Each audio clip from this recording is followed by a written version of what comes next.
안녕하세요. 대구부동산 스터디입니다. 7월 22일 1일 브리핑 해보도록 하겠습니다. 청라운동역 서원포레스트 분양권 35% 폭락 8.7억 원이 5.7억 원으로 무려 3억 원이나 하락하는 현상을 놀라운 현상을 오늘 보게 되네요. 구독, 좋아요 안 하셨으면 좀 부탁드릴게요. 좀 제발 부탁드립니다. 자, 주간 실거래 지수 어제자로 발표되었는데요. 매매는 마이너스 0.13으로 동일합니다. 서울 낙폭을 키워가고 있어요. 네. 그 다음 전세는 지난주 마이너스 0.19에서 마이너스 0.18로 소폭 낙폭을 줄였습니다. 세종시 한번 보시겠습니까? 네, 세종시가 낙폭을 또 다시 키워나가고 있습니다. 한 치 앞도 알 수가 없다. 그 매매 실거래 지수 보시면 그전에는 경북, 충북, 광역시가 먼저 무너지고요. 그 다음 충남, 전남 이런 일반 도 지역들이 더 잘 버텼었거든요. 근데 이제 버티는 지역이 거의 안 남아 있습니다. 이 비단 광역시만의 문제가 아니고 모든 광역시도 17개 시도 모두 같은 현상을 겪어가고 있습니다. 아주 약간의 시간차만 있을 뿐. 근데 어디를 팔고 어디를 투자하러 가느냐? 다 자기 지역마다 다 제코가 석자입니다. 매도 물량, 임대 물량 보시겠습니다. 어제 다소 큰 매도 물량 감소가 있었어요. 목요일날 보통 조금 감소하는데 많이 감소하고 오늘은 아주 소폭 증가, 물량 증가세가 조금 줄어들려고 하는지 조금 변화가 보입니다. 전세 물량 소폭 증가 8,800건에서 계속 놀고 있네요. 월세 물량 소폭 증가 4,614건, 연초 대비 많이 올라왔습니다. 전체 임대 물량, 무슨 짠 듯이 어떻게 이렇게 나란하게 추세 상하단을 이렇게 왔다 갔다 할 수 있는지. 아무튼 추세의 변함없이 현재 13,421건 매물 나와 있어요. 아파트 거래량 36건. 이 정도면 1000건 정도의 거래가 나옵니다. 이 정도 추세로 가면은 신고가는 한 건만 있었어요. 6월 거래 9건 신고되었거든요. 이제 남은 신고 일수 7일이에요. 7일 동안 결코 60건 신고 나오지 않을 거예요. 60건 신고 안 나와요. 역대 최저 거래량을 6월 달에 보시는 겁니다. 이 초록색 밑에 덩어리 보이시죠? 이 6월은 거래가 예년에 보면 항상 좀 늘어나는 달이 6월임에도 불구하고 6월이 가장 약세를 보였다. 지금 규제 지역 해제하고 나서도 종부세부터 시작해서 계속 규제를 해제해 나가고 있는데 제가 지난번에도 말씀드린 적 있죠? 샴페인을 너무 일찍 터뜨렸다. 지금도 터뜨리면 결국에는 250만 가구예요. 250만 가구 공급하고 싶어서 몸이 달아 있어요. 그러면 건설사나 이런 쪽에서도 더 메리트 있게 접근하려면은 가격을 올려놔라. 이런 분위기로 가고 있어요. 근데 시장이 호응을 하지 않습니다. 시장이 호응을 하잖아요. 거래량 7월 거래량 지금 일자별로 거래량 보시면은 현재 338건 누적으로 7월 거래량이 나타나고 있는데요. 4월 달에 같은 날 329건이었어요. 요때랑 비슷해요. 4월 거래량 신고되고 있는 모습이 비슷하거든요. 그러니까 마무리 될 때쯤 되면은 한 1100건 정도. 규제 지역 해제되고 물건은 팔 수 있게 해줘야 될 거 아니냐, 해제해줘야 될 거 아니냐, 이래서 막상 규제를 해제하고 났는데도 거래는 규제 해제 전이나 별반 달라진 건 없다. 그나마 6월에 거래량보다는 조금 더 많을 걸로 보여집니다. 하지만 이런 거래량을 원하지는 않았던 듯합니다. 유림 노르웨이 숲 10% 정도 빠졌고요. 대신 센트럴 자이 10% 이상, 대신 센트럴 자이 마찬가지로 84제곱미터 10%. 가격이 분양권 가격하고 얼추 모양새가 비슷하지 않습니까? 월성협성 우플에 20% 이상 빠진 거래 나오고요. 지난번에 사업 후반대 거래도 나왔었습니다. 층수는 괜찮아 보여요. 수목원 소환이 다음 한 15%, 요 101제곱미터입니다. 어쨌든 가격이 사람들이 받아들일 수 있는 가격이 6억을 안 넘어간다. 5억 초중반 분양권도 그 정도 5억 중반에서 약간 더 높아진 듯한 느낌은 들어요. 규제 해제 이후의 거래들. 자, 여기서 잠깐 퀴즈 한 가지 나갑니다. 자, 화원읍 구라리의 대곡역 레미안, 그리고 한신 더휴 이스턴 팰리스, 요 두 개의 가격이 보이는데요. 한 3% 정도 상승했는 것, 그리고 한 20% 정도 하락했는 것. 자, 이 두 개 중에서 어느 것이 직거래로 보이시나요, 여러분은? 요게 아래 게 직거래로 보이시죠? 근데 아래 건 잘 모르겠어요. 아무튼 위 찾아봤을 때 이 신고가 오늘 유일하게 나온 이 한 건의 거래, 얘가 직거래였어요. 대곡역 레미안. 사정이 있어서 뭐 사고 파는 것 있을 수 있지만 직거래라고 해서 반드시 가격을 낮춰서만 거래되는 건 아니다. 그 부분도 한번 알아두실 필요는 있을 것 같아요. 용산 롯데캐슬 20% 정도, 거의 30%인데요, 이거? 네, 거의 30% 정도. 요거 연초에 제 영상 보신 분들 기억나시는지 모르겠는데, 요 좀 특수한 건이 있었어요. 32평형이 아니고, 한 50평쯤 되는 평형이 있었는데, 굉장히 큰 가격 하락세 한 건 나타났었어요. 그거 뭐 직거래니, 무슨 거래니, 뭐 특수거래니, 온갖 말들이 많았잖아요. 근데 이것도 직거래인가요? 이거 직거래 아닌 듯 했어요. 제가 얼핏 보고 지나쳤는데 직거래 아닌 것 같았어요. 직거래가 뭐시건 그것이 나중에 가격이 될 수 있다. 물론 오른 것 이것도 나중에 가격이 될 수 있다. 하지만 항상 모든 여러 가능성을 열어두고 생각해 볼 필요는 있을 것 같습니다. 나머지 10%씩 빠지는 정도 거래 가격이 보였고요. 남산 이편한 세상 25평형 20% 정도 빠졌고요. 죽곡 3정 그린코어 더 베스트 거의 30% 가까이 30%까지는 안 되지만 이 층수까지 감안하고, 야, 이거 4억대 아파트가 이 깡통 전세예요. 저는 90%가 매매 가격 대비 전세가가 90%면 깡통 전세인 줄 알았더니 얼마 전에 언론에서 보도되는 거 보니까 80%도 깡통 전세다 이렇게 얘기하는 걸로 봐서는 거의 대다수의 되고 있는 대다수의 아파트가 깡통 전세로 접어들었지 않나 싶습니다. 거의 10%, 20%. 야, 난 10%, 20%, 30%. 이 하루에도 이렇게 가격 차이가 신고가 대비 많이 나거든요. 뭐, 과연 어떤 걸 선택할 것인가? 한번 생각해 볼 필요가 있습니다. 자, 오늘 거래된 금액 중에서 가장 높은 금액들, 거래됐던 것들, 요것들 아니네요. 월성 협성 유포래, 여기서부터 잠깐만 볼게요. 이 달서구 지역에 위치한 곳들, 특히나 달서구가 전체 전세가가 하락이 좀 심했었다고 느껴졌는데요. 이 매매가가 최근 매매가는 5억 3천, 전세가는 최고일 때 6억 2천까지 받았던 물건이에요. 그 아랫부분에 수목원 서안이담도 매매가 5억 3천, 전세가 4억 8천. 이 대다수 다 깡통 전세에 해당되더라는 거죠. 매천동에 위치한 한신도유 이스트팰리스도 4억 9천까지 전세 가격이 형성되어 있는데 매매 가격은 4억 5천으로 떨어졌어요. 모든 전세가 물건이 된다. 근데 제가 어제 좀 특수한 좀 시나리오를 또 하나 만들어 봤는데요.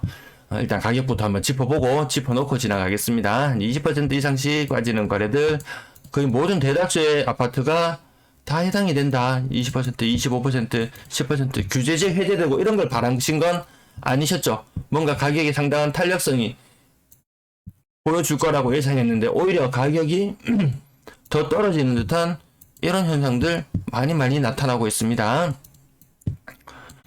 20, 30, 오늘 36건의 거래밖에 안 돼서 다 가지고 와봤어요. 마지막 부분에도 한 20%, 1억짜리 정도 아파트도 마찬가지 하락하는 데는 장사가 없다. 나머지 다 비슷한 비율로 빠져나가고 있습니다. 직거래, 전세거래 제가 비율도 나타냈는데요. 5건 중에 한 건이 5건이 거래되면 그 중에 한 건은 직거래다. 이 7월 달의 모습입니다. 가장 심했던 건 5월 달이고 아마 20% 정도 선이면 거래가 안 되니까 이 직거래라든지 이런 방법을 쓰는 거 아니겠습니까? 매물을 내놨는데 문제가 없으면 굳이 직거래를 쓸 이유가 없을 것 같습니다.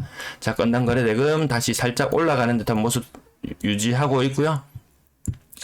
6월의 거래량은 우리가 지금까지 한 번도 본 적이 없는 그런 거래량이 나타날 것 같습니다. 3억 미만 거래 비중 다시 조금 올라가면 약간씩 올라가는데 어쨌든 여기 3억대, 3, 4억짜리 아파트가 근래 제법 거래가 되고 있다. 6억 이상 거래에는 관심 가지는 사람이 잘 없나 봐요. 비율이 3% 수준까지 떨어졌고요. 분양권 4건 중에 0건. 분양권 거래도 다시 조금 시들해지는 듯한 느낌이 살짝 드는데 하루 이틀 거래로 보기는 힘듭니다. 지금 벌써 남은 신고일수가 한 달도 넘게 남아있는데 5월에 거래하고 벌써 맘먹습니다. 이 규제 해제하고 바랬던 게 이런 부분들 아니겠습니까? 청약시장도 살아나고 분양권 거래도 활발해지고 분양권도 소진되고 물건들이 사라지면서 가격이 올라가는 그런 현상을 원했을 것 같은데 분양권 매물 차고 넘칩니다. 자, 분양권도 마찬가지로 5건이 거래되면 그 중에 한 건은 직거래더라. 막상 시장에 나와 있는 매물 거래가 잘 안 되더라. 오늘 충격적인 제목 7월 20일자 거래예요. 오늘 22일이죠. 신고가 굉장히 빠릅니다. 그래서 통계 집계되고 이런 것들 생각보다 빠르게 할 수 있어요. 청라언덕역 서안 포레스트 36층 기존 33층이 8억 7,900억 거래되었는데 36층이 5억 7,020만원. 야, 끝자리 약간 이상해지는 거 보면 이거 뭔가 손피라든지 이런 것들 거래가 아닐까 추정해 보는데요. 어쨌든 좀 여기 가보면 깜짝 놀랄 만한 청라 운동역 서안 포레스트 달구벌대로 지하철 2호선 라인 중구 시내 교통 말 붙이기 다 나름이겠지만 네, 어쨌든 가격 큰 폭으로 하락하는 모습 보고 있고요. 출전역 동안 IBC 마찬가지로 5억 4천. 이 거래 신축이라든지 나름 좀 최근에 각광받았던 그런 아파트들의 매매 가격이 5억을 살짝 넘어가는 듯한 그 정도 가격대를 유지하고 있는 듯한 모습을 보여주고 있습니다. 근데 5억이 적은 돈이냐? 이거 절대로 적은 돈 아니에요. 어제 하나은행 뉴스 나온 거 보셨나요? 하나은행 금리 1년 1억 이상 예금하면 금리 얼마 준다고 했나요? 좀 파격적이었습니다. 3.8%. 이게 이 제1금융권 우리나라 5대 은행에 드는 KB 하나은행에서 금리를 3.8%나 준대요. 그러면 저축은행은 지금 몇 퍼센트 주고 있냐? 4%. 4%가 아주 희소하게 나오고 3.8% 주는 저축은행 신협 많지 않습니다. 선제적으로 공격을 쳐버렸어요. 하나은행이. 근데 얘들이 자금을 조달하는데 이 3.8%의 금리로 돈을 은행에서 빌려서 쓴다면은 우리 일반 사람들이 가서 대출을 받는다면 여기에다 가상금리 제가 봤을 때 한 2%는 플러스일 것 같아요. 5% 후반. 근데 얘들이 자금을 조달할 때 예금은 저 정도 수준으로 주죠. 예금 말고 또 금융채를 발행하잖아요. 하나은행에서 만약 금융채를 채권을 발행하게 되면 은행채라 그러죠. 이거 거의 4% 중후반일 거예요, 아마. 4% 중후반일 거예요. 거의 이렇게 높은 금리로 은행에서 자금을 조달해서 오는데 일반 사람들은 정말 비싼 대가를 치러야 될 것 같습니다. 그래서 5억 중에서 만약에 내가 3억을 빌린다. 3억의 금리가 6% 간다. 이자만 1년에 1,800만 원입니다. 원금은 또 얼마인가요? 이 상상을 초월할 정도의 부담이 5억도 아주 큰 돈입니다. 자, 전세 오늘 좀 앞부분에 말이 좀 길어졌네요. 뒷부분 자, 억 단위로 하락한 것만 동그라미 이렇게 치고 지나갈게요. 매번 똑같은 내용을 계속 말씀드리기는 좀 어렵고요. 아무튼 전세 신고가 비율도 별로 나오지 않고 전세 가격 더 가파르게 신축이라든지 아니면 갱신이라든지 똑같은 거래 금액대 거래되는 현상 일부 보이고 있지만 어쨌든 거래 가격은 전반적으로 계속 하락해 나가고 있다. 그리고 최근 들어서 전세 거래가 왜 이렇게 많아 보이냐 했더니만 이 5월달 이 지금 신고되면 안 되는 것들 있잖아요. 이 4월 달에 신고됐던 것들 제가 왼쪽편에 살짝 별표만 해볼게요. 이런 것들이 막 뒤죽박죽 막 섞여서 뒤늦게 신고되면서 이 거래가 많이 되고 있네? 이런 착각을 좀 불러일으킬 수 있다. 약간 혼선을 줄 수 있는 듯한 그런 느낌들이 있어요. 실제 지금 거래량 굉장히 많이 줄어들었어요. 여기 제가 낙서를 너무 많이 해버렸네요. 지금 거래량 6월에 거래량 1149건이거든요. 1149건 지금 이 상태로 거래 마무리되면은 전년 동월이 1293건인데 거기에도 미치지 못할 것 같고 거래량은 정말 점점 더 암흑 속으로 빠져들 듯한 그런 느낌이 듭니다. 네, 이거 하도 과거의 날짜 뒤늦게 신고된 건들이 많아서 이 집계하는 입장에서는 약간 혼란스러운 부분도 있긴 합니다.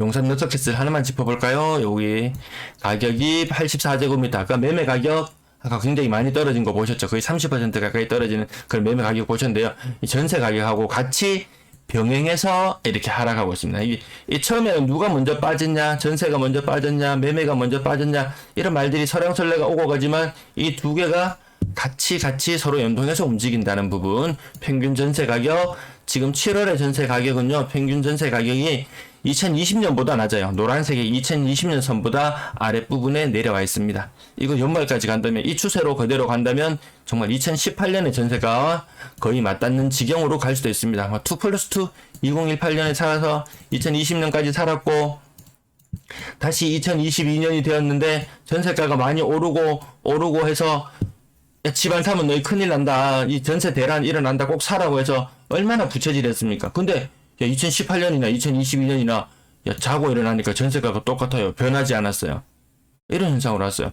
그러면 막 전세 대란 때문에 사라고 그 난리법석을 들고 그래서 연끌 해가지고 꾸역꾸역 억지로 막 집을 사가지고 지금 막 집값은 떨어지고 있고 마음의 상처를 입고 있는 그 많은 사람들에게 이야기합니다. 미안하다. 내가 실수했다. 네가 돈 물어줄 거니? 네가 돈 물어줄 거니? 자, 3억 미만 거래 비중 올라가고 있고요.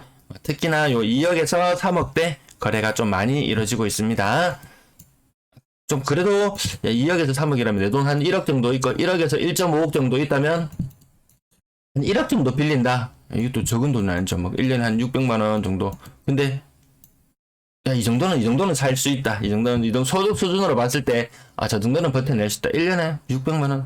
좀 아까운 돈이긴 허공에 사라지는 아까운 돈일 수도 있지만, 저 정도는 부담할 수 있다. 4억 이상. 월세 거래량 48건. 월세도 조금 잡음이 약간 끼어드는 건 있어요. 좀 놀랍지 않습니까? 지금 거래 신고가 다 마무리 되어 가는데요. 668건밖에 안 돼요.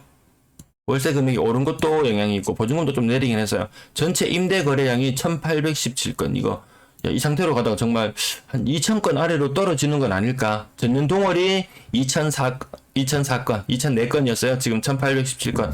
지금 임대거래 전반적으로 많이 침체된 듯한 느낌이 듭니다. 시청 감사합니다.